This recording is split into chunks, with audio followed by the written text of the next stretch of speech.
فوز أمري إلى الله إن الله بصير بالعباد ولا حول ولا قوة إلا بالله العلي العظيم حسبنا الله ونعم الوكيل نعم المولى ونعم النصير أعوذ بالله من الشيطان اللعين الرجيم بسم الله الرحمن الرحيم الحمد لله الذي لا مضاد له في ملكه ولا منازع له في أمره ولا شبيه له في عظمته ثم الصلاة والسلام على رسوله الكريم الأمي المكي المدني القرشي الهاشمي بالقاسم محمد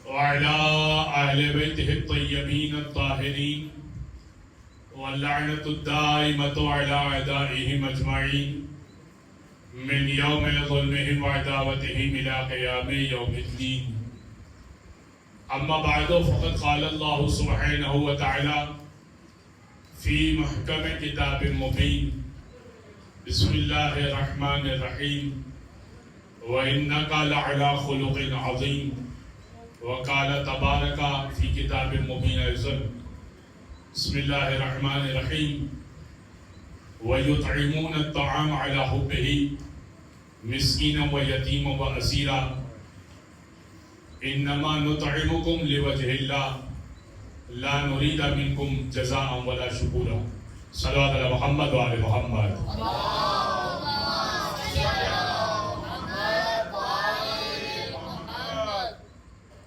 حضرت گرامی سلسلہ گفتگو کی یہ آخری مجلس ہے لیکن پروردگار سے دعا ہے کہ زندگی کی یہ آخری مجلس نہ ہو بلکہ ذکر اہل بیت اطہار میں ہم تا زندگی آتے رہیں اور اپنا حصہ ڈالتے رہیں کچھ دیر فرض کیجئے یہ مجلسیں نہ ہوں کچھ دیر فرض کیجئے یہ مجلسیں نہ ہوں سارا جہاں حسین کا قاتل دکھائی دے یہ مجلسیں امتیاز پیدا کرتی ہیں فرق پیدا کرتی ہیں کہ کون حسین کے ساتھ ہے اور کون غیر حسین کے ساتھ ہے حسین کے بالمقابل جو بھی آیا حسین ابن علی کے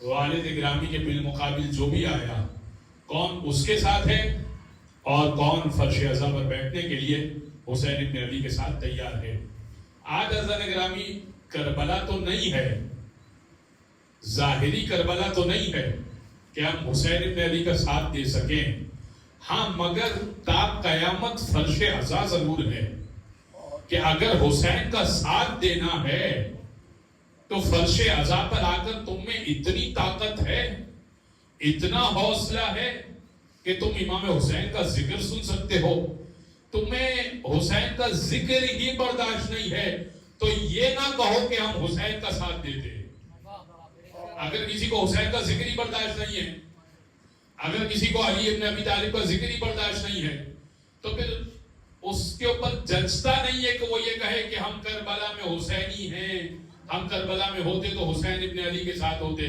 بھئی آپ کو تو حسین ابن علی کا ذکر اچھا نہیں لگتا تو آپ کیا کربلا میں ہوتے اور کیا حسین کا ساتھ دیتے تو حضرت گرامی اس مرحلے پر میری گفتگو رک جائے گی تمہید کے عنوان سے اور میں آپ کی خدمت میں مسلسل کوشش کر رہا ہوں کہ اخلاق اہل بیت کے اوپر کچھ معروضات روزانہ پیش کرتا رہوں آج میں نے ایک مختلف آیت کا چناؤ کیا ہے تاکہ آپ کی خدمت میں پیش کروں کہ اہل بیت کا اخلاق کس حد تک ہے کس قدر عالی ہے کہ وہ کتنا عظیم کام کرنے کے باوجود کیا کہہ رہے ہوتے ہیں ویسے تو عمومی طور پر رسول اکرم کے اخلاق کے لیے کہا کہ وَإِنَّكَ لَعَلَىٰ خُلُقٍ عَظِيمٍ کہ حبیب آپ اخلاق کے بہترین درجے پر ہیں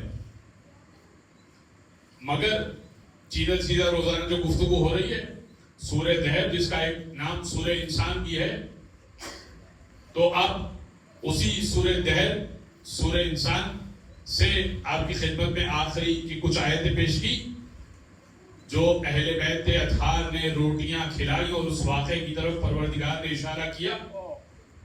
ایک دن واقعہ پیش کر دیتا ہوں پھر آیت پیش کروں گا کہ حسین کریمین بیمار ہو گئے اور سیدہ نے منت مانی کہ اگر حسین ٹھیک ہو جائیں گے، میرے بچے ٹھیک ہو جائیں گے، تو ان کی شفا یابی کے بعد میں روزہ رکھوں گی ان کی شفا یابی کی وجہ سے، صحت یابی کے لیے منت مانی۔ تو مولا کائنات نے بھی مان لی، تو جناب فضا نے بھی مان لی، تو رسول خدا نے بھی مان لی، اور خود حسین نے بھی مان لی کہ اگر ہم ٹھیک ہو گئے تو ہم روزہ رکھیں گے اپنے شفا یابی کے لیے، شفا یابی ہونے کے بعد اللہ کی خاطر روزہ رکھیں گے۔ اور عین اس وقت کہ جب افطار کو بیٹھے ہوئے تو سائل نے سزا دی، اور کیا سزا دی؟ کا سزا دی کہ میں بہت غریب ہوں، اب ایک ایک روٹی سب کے آگے ہے، افطار کا وقت ہے، بھوک بھی ہے، اور وہ گھر ہے جو دینے میں کتراتا نہیں ہے، اور انہوں نے منت اتارنے کے لیے 3 دن روزے کی منت مانی ہے۔ پہلے دن سائل آیا اور آنے کے بعد کہنے لگا، یہ واقعہ ایام فاطمیہ میں کسی اور کانٹیکس میں پڑھ چکا، لیکن سنیے گا آج میں کسی اور عنوان سے پیش کرنا چاہ رہا ہوں۔ تو سائل نے سزا دی کہ میں مسکین ہوں، میں غریب ہوں، میں بہت زیادہ تنگست ہوں، ہے کوئی جو میری مدد کرے؟ تو سیدہ نے اپنی روٹی پیش کر دی، تو حسین نے بھی اپنی روٹی پیش کر دی، تو رسول گرامی بھی مہمان ہوئے ہوئے تو انہوں نے اپنی روٹی پیش کر دی، تو فضا نے بھی اپنی روٹی پیش کر دی، مولا کائنات نے بھی روٹی پیش کر دی۔ دوسرا دن افطار کا وقت آیا، پانی سے افطار کیا، غذا نہیں کھائی، پانی سے افطار کیا، اگلے دن پھر روزہ رکھا، بھوک میں۔ اب سب کے آگے روٹی رکھی ہوئی ہے، اور پھر سائل نے سزا دی کہ میں یتیم ہوں، ہے کوئی جو میری مدد کرے، اور کسی نے مدد کرنے کے لیے اپنا دروازہ نہیں کھولا، مسجد نبی کے باہر کا واقعہ ہے۔ تو سیدہ نے پھر اپنی روٹی پیش کی، تو علی مرتضیٰ نے بھی پیش کی، تو حسین کریمین نے بھی پیش کی، تو رسول گرامی نے بھی پیش کی، تو جناب فضا نے بھی پیش کی۔ مسکین نے کی آواز لگائی، یتیم کی آواز لگائی، اور تیسرے دن پھر روزہ رکھا، افطار کرنا، پھر پانی سے افطار ہو گیا، پھر بھوکے، پھر افطار کرنے بیٹھے، اور پھر آج تو بھوک بہت شدید ہے، یعنی 2 دن سے بھوکے، 2 دن سے افطار کے لیے بیٹھ رہے ہو، دونوں دن ایک دن مسکین کو روٹی دے دی، ایک دن یتیم کو روٹی دے دی، اور تیسرے دن سائل نے سزا لگائی کہ ایک تیسرا سائل آیا، اس نے کہا کہ میں قیدی ہوں، قید سے آزاد ہوا ہوں، اور میں بہت بھوکا ہوں، اگر کوئی مجھے میری کمک کرے اور کوئی میری مدد کرے تو بہت اچھا ہو جائے گا۔ تو سیدہ نے روٹی دے دی، تو حسین نے بھی روٹی دے دی، تو مولا کائنات نے بھی، اور سب نے روٹی دے دی، اور آیت اتری وَيُطْعِمُونَ الطَّعَامَ عَلَى حُبِّهِ، یہ وہ لوگ ہیں کہ جو محبت میں، اس کی محبت میں، حُبِّهِ ضمیر ہے، اہل علم سمجھیں گے کہ حُبِّهِ اس کی محبت میں، یہ اس کی محبت، کس کی محبت؟ عَلَى حُبِّ الطَّعَامِ، عَلَى حُبِّ اللہ نہیں ہے، مفسرین نے لکھا عَلَى حُبِّ اللہ نہیں، عَلَى حُبِّ الطَّعَامِ ہے، یعنی اللہ کی محبت میں نہیں، کھانے کی محبت میں۔ کیا مطلب؟ اللہ کی محبت تو تھی، کھانا بھی اتنا محبوب تھا کہ بھوک لگی ہوئی تھی، 3 دن کے بھوکے تھے، مگر وَيُطْعِمُونَ الطَّعَامَ، کہ یہ طعام دے دیتے ہیں، کھانا دے دیتے ہیں، جبکہ اس کھانے کی ان کو زیادہ ضرورت ہوتی ہے، زیادہ بھوکے ہوتے ہیں۔ عَلَى حُبِّهِ مِسْكِينًا وَيَتِيمًا وَأَسِيرًا، کہ مسکین کو بھی دیتے ہیں، اسیر کو بھی، یتیم کو بھی دیتے ہیں، اسیر کو بھی دیتے ہیں۔ کیا کہتے ہیں؟ سنیے گا جو میں اخلاق اہل میں سمجھانا چاہ رہا ہوں۔ اِنَّمَا نُطْعِمُكُمْ لِوَجْهِ اللَّهِ، یہ جو ہم نے تمہیں کھلایا ہے نا، یہ اللہ کی خاطر کھلایا ہے، ہم نے اللہ کی خاطر کھلایا ہے۔ لا نريد منکم جزاء ولا شکورا، نہ تم سے کوئی عوض چاہیے نہ شکریہ چاہیے. نعرہ حیدری. یہ اخلاق اہل بیت ہے. آج اگر ہم کوئی ایک مجلس بپا کریں، کوئی اچھا نیک کام کریں، مسجد بنائیں، امام بارگاہ بنائیں، کوئی 2-5 روپے کا بھی کام کر لیں نا، 2-5 روپے کا بھی کام کر لیں، تو لوجہ اللہ نہیں ہوتا اس کے اندر، اللہ کی خاطر نہیں ہوتا، نام و نمود کی خاطر ہوتا ہے. بے شک اکثر میں ہر ایک کا نہیں کہہ رہا، اکثر یہی ہوتا ہے. اہل بیت وہ ہیں جو لوجہ اللہ کام کرتے ہیں. اخلاق اہل بیت ہے تمہارے لیے نہیں کیا ہے، اللہ کی خاطر کیا ہے. ہمیں تمہارا شکریہ. 2 باتیں اس کے اندر، دونوں باتوں کے اوپر مجھے آج گفتگو کرنی ہے اگر وقت ہوا تو. ایک تو اللہ کی خاطر کیا ہے، دوسرا تمہارا شکریہ بھی نہیں چاہیے. کیا اللہ کی خاطر ہے، چلو شکریہ کر دو، نہیں شکریہ بھی نہیں چاہیے.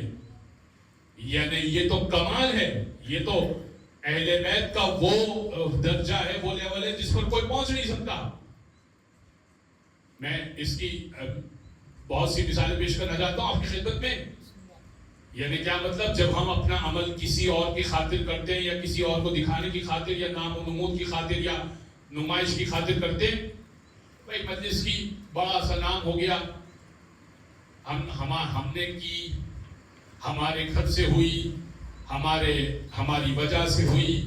میں مجلس کی مثالیں میں کیوں دیتا ہوں بار بار؟ میں اس لیے دیتا ہوں کہ یہ ہمارے جس شہر سے میں آیا ہوں وہاں پر تو یہ بہت زیادہ کامن ہے یہ مسئلہ. یہاں ممکن ہے کہ یہ مسئلہ یہاں نہ ہو یا کوئی اور مسئلہ ہو، لیکن بہت زیادہ کامن. کوئی نیکی کریں گے تو نیکی مکمل ہوئی ہو یا نہیں ہوئی ہو، پہلے بینر لگنا چاہیے، پہلے واٹس ایپ اسٹیٹس لگنا چاہیے کہ بھئی فلاں صاحب کی مدد ہوئی. اور ایک مثال کے طور پر کنواں کھود کے ان کو دیا گیا. گاؤں کا مسئلہ ہے تو اس حساب سے بات کروں کہ ایک جگہ پر پانی کے ضرورت تھی، اور ہم نے جو ہے وہ وہاں پر بڑی مشقت سے وہاں کنواں لگایا. اور مبارک ہو اہل خانہ کو. ویسے تو مبارکباد کا میسج ہے، ہم نے کوئی ایسے تھوڑی دوسروں کو دکھانے کے لیے بتایا ہے، لیکن در حقیقت تو بتانے کے لیے ہے کہ ہماری طرف سے ہوا ہے. ویسے تو مبارکباد کا میسج ہوتا ہے، خوبصورت ٹائٹل ہوتا ہے.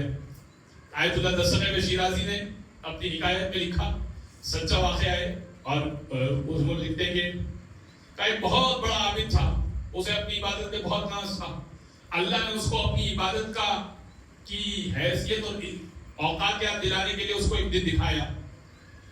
جب بھی عبادت کیا کرتا تھا تو بڑا چوڑا گھوما کرتا تھا کہ مجھ سے بڑا عبادت گزار کوئی نہیں، مجھ سے بڑا نیک متقی کوئی نہیں. تو 2-4 انسان اچھے کام کر لیتا ہے تو بڑا چوڑا گھومتا ہے.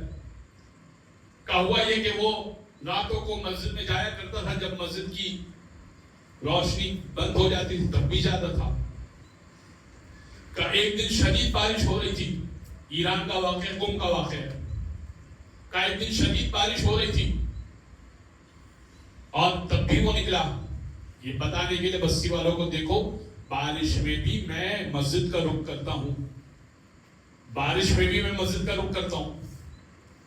میں کتنا بڑا متقی ہوں، کتنا بڑا عبادت گزار ہوں. اب اللہ کو اس کی اوقات یاد دلانی تھی. اچھا آپ نماز پڑھ رہا ہے، آگے صف میں کھڑا ہو کر شدید بارش ہو رہی ہے تو پیچھے آہٹ محسوس ہوئی. سوچا کہ ہو بھائی آج تو کوئی اور بھی ہے جو اس بستی میں مجھ جیسا ہی ہے کہ بارش میں وہ بھی آتا ہے نماز پڑھنے کے لیے. جہاں وہ 2 گھنٹے بسر کیا کرتا تھا مسجد میں، وہاں اس سے پوری رات بسر کر لی. فجر تک اس نے عبادت کی، اور فجر کی نماز پڑھنے کے بعد جب پیچھے پلٹ کے دیکھا تو وہ بارش سے بچنے کے لیے اندر کتا آ کے بیٹھا ہوا تھا. کیا ہو گئی؟ ساری کی ساری نماز قربتاً الی کتے کی خاطر ہو گئی. اللہ کی خاطر جو کرنی تھی وہ ساری کی ساری اللہ نے بتایا کہ تم جو عبادت کر رہے تھے یہ تم نے کس کے لیے کی. یہ ہے تمہاری حیثیت کہ ایک آہٹ محسوس ہوتی ہے تو تمہاری توجہ ڈائیورٹ ہو جاتی ہے کہ یہ میں اس کے لیے کر رہا ہوں، تم نہ اللہ کے لیے نہیں کر رہے. اسی لیے قرآن نے کیا کہا؟ قرآن نے کہا سورہ ماؤن میں، باتیں تلخ ہے لیکن سنیے گا، سورہ ماؤن میں قرآن نے کہا وَيْلٌ لِّلْمُصَلِّينَ، نمازیوں پہ لعنت ہے. ارے بھائی ہم تو نماز پڑھتے ہیں، نمازیوں پہ لعنت کو. الَّذِينَ هُمْ يُرَاؤُونَ، جو لوگ ریاکاری کرتے ہیں، دکھاوے کی نماز پڑھتے ہیں، دوسروں کو دکھانے کے لیے نماز پڑھتے ہیں. آج ہم نماز پڑھتے ہیں دوسروں کو دکھانے کے لیے. متوجہ کر، ایک تو ہے کہ متوجہ کریں دوستوں احبابوں کو کہ بھائی آپ بھی چلیں نماز پڑھ لیں. ایک یہ اس لیے کہ نماز پڑھ رہے نہیں پڑھ رہے دوسروں کو بتانے کے لیے. اس لیے بتا رہے ہیں کہ ہم بھی مسجد جاتے ہیں، آپ نہیں جاتے، صرف اس کو اس لیے متوجہ کر رہے. بھائی وقت ہو گیا نماز کا، یا دوسرے سے وقت کیا ٹائم ہوا، ظہر کا وقت ہوا یا نہیں ہوا؟ آپ کو پوچھنے کی کیا ضرورت ہے؟ آپ کے موبائل میں کیلنڈر ہے، نماز کا وقت ہے، آپ تو بہت بڑے نمازی ہیں تو آپ دیکھ لیجئے. دوسروں سے پوچھنے کی کیا ضرورت ہے کہ ظہر کا وقت ہوا یا نہیں ہوا؟ یعنی اس کا مطلب آپ ظہر پڑھ اس کے لیے رہے ہیں جس کو بتانا چاہ رہے ہیں. حدیث میں وارد ہوا کہ جب تم نماز پڑھو یا کوئی نیک کام کرو، نیک کام کرنے کے بعد اگر ہم دوسروں کو دکھا رہے ہیں، دوسروں کو بتا رہے ہیں، وجہ اللہ نہیں ہے، اللہ کی خاطر نہیں ہے، اور اگر ہم کسی اور کی خاطر کر لیتے ہیں. میں نے کوئی نیاز بانٹی مثال کے طور پر 10-15,000 20,000 روپے کی کوئی تبرک بانٹا، اور میں نے چاہا کہ منتظمین یہ اناؤنسمنٹ بھی کرے مائک پر کہ آج کے دن کا تبرک فلاں فلاں کی طرف سے ہے. بھائی لوگوں کو پتہ چلا، اطلاع ہوئی کہ واہ واہ سبحان اللہ، کیا کہنے، مولانا صاحب بھی تبرک میں حصہ ڈالتے ہیں. اچھا مولانا صاحب کی نیت یہ تھی کہ وہ پتہ چلے لوگوں کو. اب یہ کیا ہوا، یہ تبرک تو لوگوں نے تو پیٹ بھر کے کھا لیا الحمدللہ. اب میں پہنچا امام حسین کے پاس، مولا کچھ دیجئے قیامت میں، حضور کچھ دیجئے، حضرت کچھ دیجئے. حدیث میں وارد ہوا ایسا شخص جو پہنچے گا کہ جس نے کسی اور کی خاطر کام کیا تھا، اللہ کی خاطر نے کسی اور کی خاطر کام کیا تھا، جب وہ پہنچے گا نا اللہ کے پاس، اے پروردگار میری نیکی کا اجر تو دے.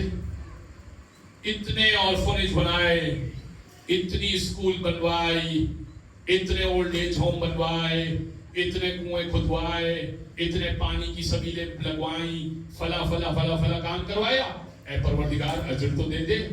پروردگار کہے گا وہ جن کے لیے کیا تھا نا وہ سارے وہ کھڑے میدان میں، ان سے لے لو اجر. جن کے لیے کیا تھا، وہ جن بندوں کے لیے کیا تھا وہ کھڑے میدان حشر میں، ان کے پاس جاؤ اور ان سے اجر لے لو. تو وہ بندہ کہے گا کہ اے پالنے والے وہ تو خود محتاج ہیں. اللہ کہے گا تو جب پتا تھا کہ وہ محتاج ہیں تو ان کی خاطر کام کیوں کیا تھا؟ جب معلوم تھا کہ وہ محتاج ہیں، جب معلوم تھا کہ وہ پریشان ہونے والے میدان محشر میں، تو ان کی خاطر کیا کیوں تھا؟ صلی اللہ پڑھے محمد والے محمد صلی اللہ محمد لا نريد منکم جزاء ولا شکورا. ہمیں کوئی شکریہ نہیں چاہیے.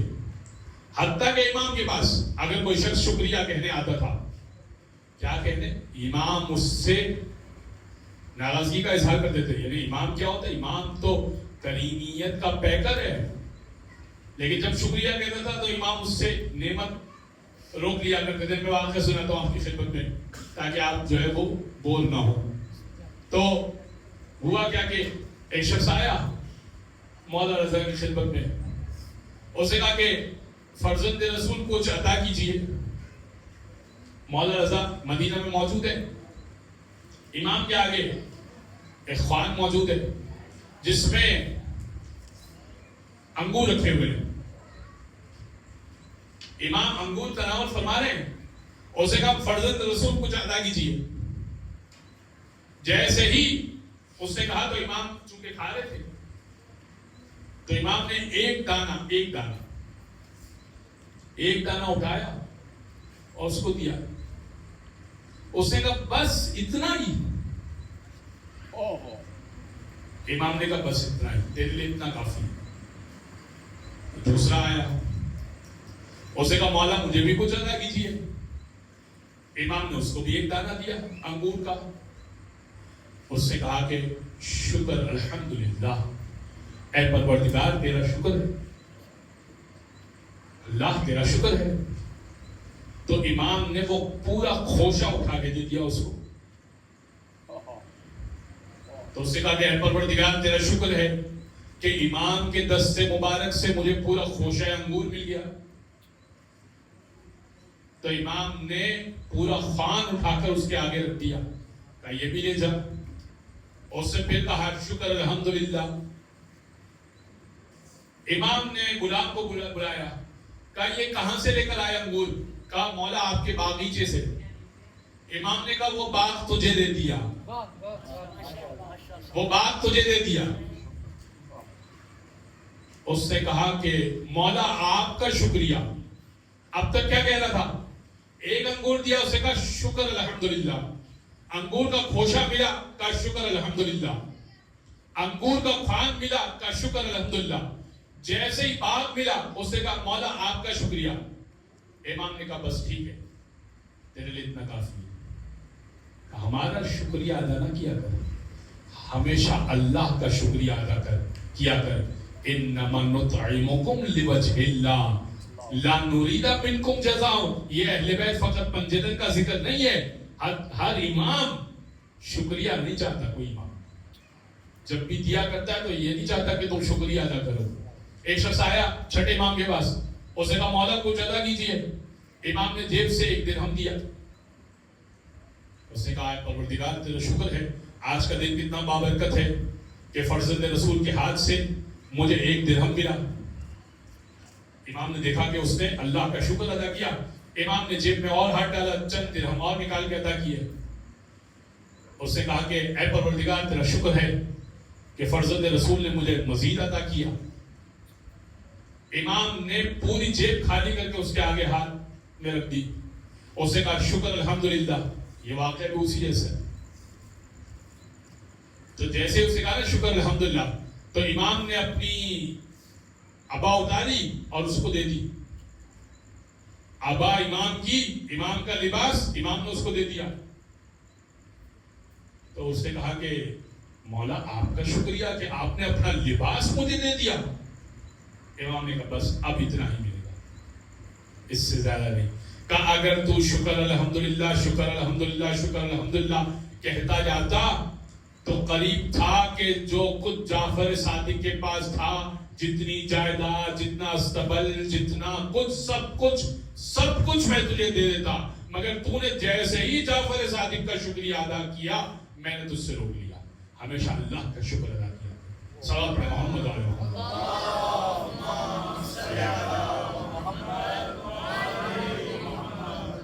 اہل بیت ایک دوسرے، یہ 2 واقعات ایسے کیسے مل گئے؟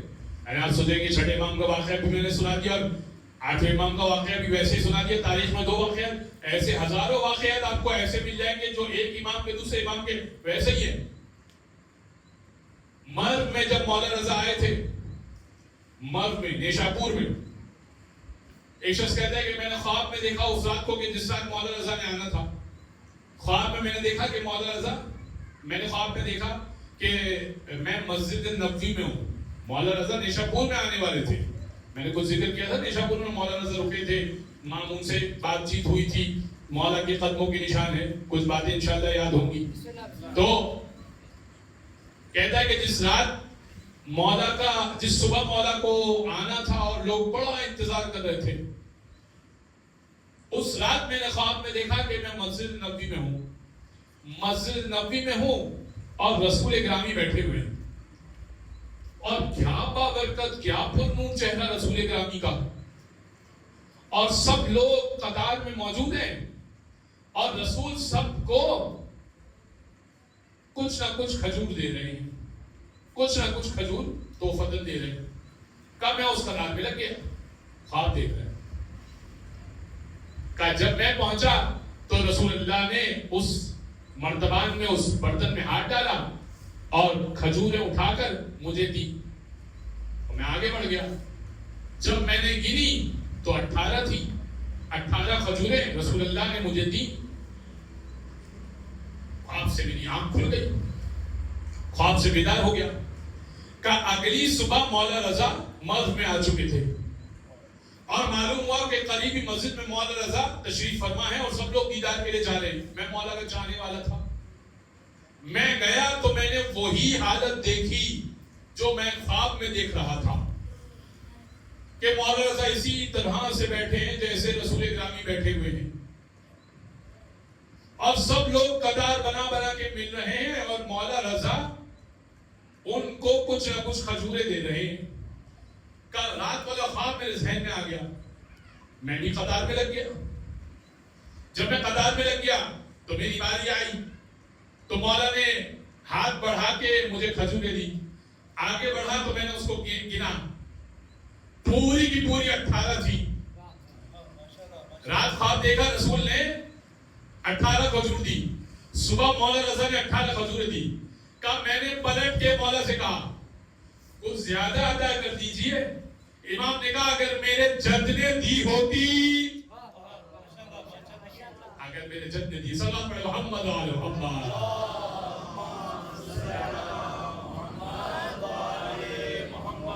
اگر میرے جد نے دی ہوتی تو ہم بھی دیتے. چونکہ میرے جد نے 18 دی تھی تو میں نے بھی 18 دی ہے. آل محمد ایک ساتھ ملے ہوئے ہیں. انما نطعمکم لوجہ اللہ. ہم جو کھلاتے ہیں تو اللہ کی خاطر کھلاتے ہیں. لا نريد منکم جزاء ولا شکورا. اور کوئی جزا بھی نہیں چاہتے کوئی شکریہ بھی نہیں چاہتے. لہٰذا جب بھی کوئی کسی پہ احسان کرے کوئی نیکی کرے شکریہ کی توقع نہ رکھے. یہ شکریہ ادا کرے یہ تھینک یو کرے. کیوں کہے بھائی آپ کا شاید تھینک یو کیوں کہیں شکریہ؟ اگر آپ نے اللہ کی خاطر کیا ہے اللہ سے اجر کی توقع کیجیے. لوگوں سے کیا ہے لوگ شکریہ کہہ بھی دیں تب بھی کوئی ہے اس کی حیثیت نہیں ہے اس شکریہ کی. نہ کہیں تب بھی کوئی وبال اور پریشانی نہیں ہے. لوگوں کی شکریہ کی کیا ہے؟ پروردگار سے اجر کی ہمیشہ انسان کو توقع ہونی چاہیے. خدا کی خاطر ہر نیکی خدا کی خاطر کرنے کی کوشش کی ہے. کوئی بھی نیکی کرے کوئی چھوٹا سے چھوٹا قدم اٹھائیں. ایک ایک قدم جو آپ اٹھاتے ہیں مسجد کے لیے مجلس کے لیے کل انشاءاللہ مشی کا جلوس نکلے گا اس کی خاطر جو ایک ایک قدم اٹھا رہے ہیں ہر وہ نیکی جو نیکی اہل بیت اطہار نے بیان کی جو دین اسلام نے بیان کی جو نیکی کے لیے قدم اٹھاتے ہیں اس پہ اللہ نے اجر رکھا ہوا ہے. جب اجر رکھا ہوا ہے تو اللہ سے ہے لے لیجیے. کسی سے شکریہ کسی سے تھینک یو کسی سے اجر کی توقع نہ کیجیے. فقط اہل بیت اطہار سے اور ان سے کہیے کبھی کوئی پریشانی ان سے کہیے اہل بیت اطہار ہم نے آپ کے لیے کام یہ کیا تھا میں نے آپ کے لیے یہ کام کیا تھا مولا میں نے آپ کے لیے کام کیا تھا میرا اجر کہاں ہے میری یہ پریشانی ہے میری پریشانی دور کیجیے. حتیٰ کہ جو آخری ایک بات میں کرنا چاہ رہا ہوں اس کے بعد میں منزل مسائل پر آؤں گا. ہمارے یہاں یہ سلسلہ بہت کم ہے. میں نے پہلے بھی عرض کیا تھا علیزہ لکھنے کا سلسلہ حسین بن روح نے یہ سلسلہ قائم کیا تھا. 4 نائبین خاص جو امام کے تھے جو امام نے غیبت صغریٰ میں مقرر کیے کبھی عنوان ہوا کبھی موقع ہوا مولا نے اذن دیا اجازت دی اس منبر پہ دوبارہ آنا ہوا اور امام زمانہ کی تاریخ پر کچھ گفتگو کرنا ہوئی. 4 نائبین خاص امام نے مقرر کیے تھے. اس میں عثمان بن سعید محمد بن عثمان حسین بن روح علی ابن محمد سمری. حسین بن روح کے پاس آنے کے بعد لوگ کہنے لگے آپ بغداد میں رہتے ہیں ہم دور دراز رہتے ہیں پہلے آپ کو خط دیں. آپ کا خط پہنچے مولا کو مولا کے بعد آپ سے جوابی خط لینے آئے اور اگر کوئی بہت ضروری مسئلہ ہو کوئی بہت ضروری معاملہ ہو فوراً امام زمانہ کا جواب چاہیے تو کیا کریں. امام نے کہا حسین بن روح نے کہا تو تم یہ کام کیوں نہیں کرتے کہ امام تو تمہاری بات کو جانتا ہے. ایک خط لکھو اور دریا کے سپرد کر دو. دریا پہچانتا ہے امام کو مٹی پہچانتی ہے امام کو. تم یہ کام کیوں نہیں کرتے کہ تمہیں فوراً جواب چاہیے. حضرت گرامی یہ صرف 15 شعبان کے لیے نہیں ہے کہ امام زمانہ کی ولادت ہوئی تو اس دن ہمارے کراچی میں تو یہ رواج ہے کہ 15 شعبان میں لوگ علیزہ لکھتے ہیں. پورے سال پوری زندگی جب آپ کو پریشانی ہے کوئی میسج ہم یہ سمجھتے ہیں کہ کوئی میسج سروس نہیں ہے مولا سے بات کرنے کے لیے، ہے طریقہ کار ہے، آپ خط لکھیے اور جواب آئے گا آپ کو، آپ کا مسئلہ حل ہوگا۔ مولا کو خط لکھیے، مولا سے کہیے مولا یہ مسئلہ ہے، یہ میں نے آپ کی خاطر یہ کام کیا تھا، میرا یہ مسئلہ ہے۔ لہٰذا اپنے ارتباط کو اہل بیت اطہار کے ساتھ جوڑیے اور ہر کام اللہ کی خاطر کیجیے، بس آدھگار اس سے زیادہ زحمت سماعت اور زحمت گفتگو نہیں دینی۔ یہ اہل بیت اطہار جو ہر کام اللہ کی خاطر کرتے ہیں، ہر کام سید الشہداء نے اللہ کی خاطر کیا، جناب زینب نے اللہ کی خاطر کیا۔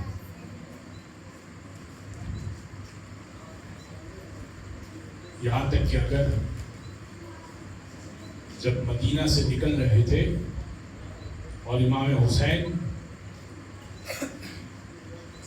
نانا کی قبر پہ جا کے بے ہوش ہو گئے تھے تو بالوں کو پریشان نانا کو دیکھا تھا، تو رسول گرامی نے نانا نے کیا کہا تھا؟ کہا تھا ان اللہ شاء یراک قتیلا، اللہ یہ چاہتا ہے کہ آپ کو خون نکلتا دیکھے۔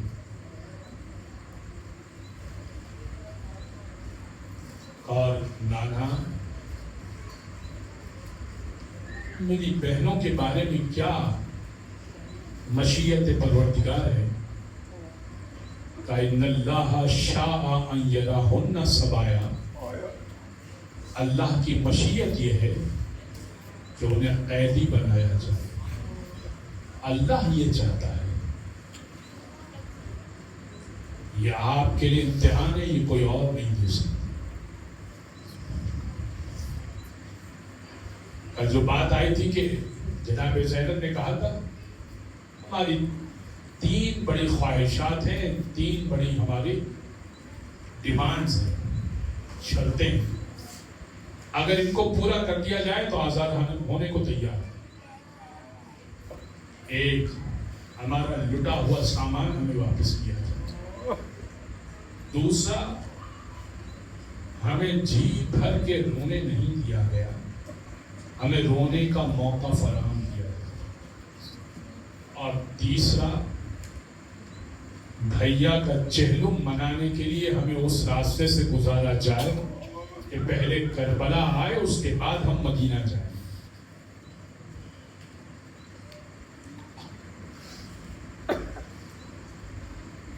بس عزیزوں، کاروان تیار ہوا یزید ہی کے دربار سے۔ آج محمل اور عماریاں سجی ہوئی ہیں اور ان پر پردے ڈلے ہوئے ہیں۔ آج زینب کبریٰ باپردہ ہو کر اس ہماری پر سوار ہو رہی ہے۔ آج ام کلثوم باپردہ ہو کر سوار ہو رہی ہے۔ آج جناب رباب باپردہ ہو کر سوار ہو رہی ہے۔ آج جناب لیلا اور جناب ام فروا باپردہ ہو کر سوار ہو رہی ہے۔ ہاں، مگر سوار کروانے والا علی اکبر موجود نہیں، سوار کرانے والے قاسم موجود نہیں ہے، سوار کرانے والے حسین موجود نہیں۔ آگے آگے سید سجاد ہیں جو جن کی پیٹھ کوڑوں سے چھلنی ہو چکی، خاردار توق کی وجہ سے گلے میں زخموں کے نشانات ہیں۔ بس شام سے نکلنا ہے، نکلتا ہے یہ کاروان، اور ایک مرحلہ وہ آیا کہ وہ راستہ یا مدینہ کی طرف جا رہا ہے اور ایک راستہ کربلا کی طرف جا رہا ہے، عراق کی طرف جا رہا ہے۔ جناب زینب نے کہا سید سجاد عماریوں کو کربلا کی طرف موڑو۔ ادھر مدینہ میں بھی خبر ہو چکی ہے کہ حسین مارے گئے ہیں۔ جابر بن عبداللہ انصاری اس وقت تک نابینا ہو چکے ہیں۔ اسی لیے وہ کربلا میں نہیں آئے تھے. وہی حدیث قصہ کے راوی جن کے بارے میں آپ سنتے ہیں عن جابر بن عبداللہ الانصاری عن فاطمہ الزہرا. جابر کو جیسے خبر ملی اپنے غلام کے ساتھ کربلا پہنچے. پہلے زائر امام حسین غلام کربلا میں موجود ہے. جابر کو لے کر, جابر نابینا ہے, ہاتھ میں عصا ہے, بوڑھے ہو چکے ہیں. جابر نے غلام سے سوال کیا کہ تو مجھے امام حسین کی قبر پہ تو لے کے جا. غلام کہنے لگا آقا میں آپ کو قبر پہ تو لے کے جاؤں, لیکن قبر کا معلوم کیسے ہو کہ یہاں پہ تو قبریں ہی قبریں ہیں. جابر نے کہا کوئی تو نشانی ہوگی, کوئی تو پتا ہوگا کہ جس سے پتا چل سکے کہ حسین ابن علی کی قبر کون سی ہے. غلام نے کہا کہ نہیں آقا, ایک طرف قبریں بہت ساری ہیں اور ایک دور قبر موجود ہے. جابر قبروں کے درمیان کھڑے ہو گئے اور گھومتے گھومتے کہنے لگے السلام علیکہ یا ابا عبداللہ, السلام علیکہ یا ابا عبداللہ, السلام علیکہ یا ابا عبداللہ. ایک قبر سے آواز آئی وعلیکہ السلام, اے ہمارے چچا جابر آپ پر سلام ہو. غلام نے کہا کہ ایک قبر سے آواز آ رہی ہے, آپ کے سلام کا جواب دیا. جابر نے اپنے آپ کو اسی قبر پہ گرا دیا. ایسے میں غلام کہنے لگا اے آقا دور سے مجھے کوئی کاروان آتا نظر آ رہا ہے. کہا کون سا کاروان, کون سا کاروان آتا نظر آ رہا ہے؟ کہا آگے تو ایک ضعیف چل رہا ہے, آگے تو ایک ضعیف چل رہا ہے اور پیچھے کچھ عماریاں ہیں جن پہ پردے ڈلے ہوئے ہیں. جابر سمجھ گئے اہل بیت اطہار کے ساتھ رہے تھے. کہا یہ وہ شام کے قیدی ہیں جو حسین ابن علی کے ساتھ چلے تھے. میں نے سنا تھا کہ مستورات اہل حرم کو قید کر دیا گیا ہے, ذرا قبر حسین سے ہٹ جاؤ, یہ یقیناً آئیں گے حسین ابن علی کو ودا کرنے اور مجھے بتاتے رہنا کہ کیا ماجرا ہوا. بس غلام کہتا ہے میں نے دیکھا وہ بوڑھا سب سے پہلے اسی قبر پہ گیا اور جانے کے بعد اپنے آپ کو گرا دیا. کہا مجھے اس بوڑھے سے ملوانا تو صحیح. کہا جیسے ہی ملاقات کی کہا آپ کون ہیں جو بہت بوڑھے ہو گئے؟ کہا میں بوڑھا نہیں ہوں, میں حسین ابن علی کا بیٹا سید سجاد, مگر اتنے مسائب ڈھائے گئے کہ میرے بال پورے سفید ہو چکے ہیں, میری قبر جھک گئی ہے. اور اب جابر کہتے ہیں, جابر کا غلام کہتا ہے شہزادی نے اپنے آپ کو عمالی کی بلندی سے قبر حسین پر گرا دیا. کہا بھائیا آپ نے مجھے ایک امانت سپرد کی تھی کہ اس امانت کو مدینے میں صحیح طریقے سے پہنچانا, مجھے معاف کیجئے گا, وہ امانت زندان میں دفن کر کے آئی ہوں. بھائیا آپ کا چہلم کرنے آئی مگر سکینہ کو نہ لا سکی. الا ولعنۃ اللہ علی القوم الظالمین وسيعلم الذين ظلموا أي منقلب ينقلبون.